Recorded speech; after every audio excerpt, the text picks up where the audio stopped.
Hello, today I'm going to show you how to calculate the integral of dx divided by x plus a times x plus b.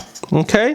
To solve this integral, you have to first express this rational function as the sum of the partial fractions. So if you write here 1 divided by x plus a times x plus b equal to a divided by x plus a plus b divided by x plus b. Okay, so here if you do the algebra, you will get a will be equal to 1 divided by b minus a, and b will be equal to 1 divided by a minus b. Okay, so now if you substitute these two parameters here, you will get, instead of a, I write 1 divided by b minus a times 1 divided by x plus a plus b is 1 divided by a minus b times 1 divided by x plus b.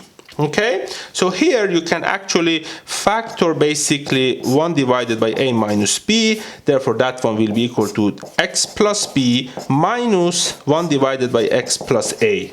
So this minus sign comes from the fact that this is b minus a, so when you factor 1 divided by a minus b, there will be a minus sign showing here. Okay, so therefore this integral now will be basically equal to the integral of this one, which will be equal to 1 divided by a minus b is a constant, so I take it out of the integral, times the integral of basically 1 divided by x plus b minus 1 divided by x plus a dx. Okay, and this integral, we know this one will be 1 divided by a minus b. The integral of 1 divided by x plus b is ln x plus b.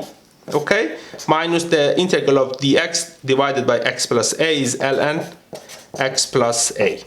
Okay, which will be equal to, from algebra we know that ln a minus ln b is equal to ln a divided by b. So here this is a, this is b, therefore this will be equal to 1 divided by a minus b times ln x plus b divided by x plus a plus c, which is the constant of the integral. Actually, you can put the constant of the integral here too, plus c. Okay, and this is the solution to our integral. I hope you found this video helpful. If you are interested, please feel free to subscribe to this channel so that you get updated when I upload new videos. Thank you.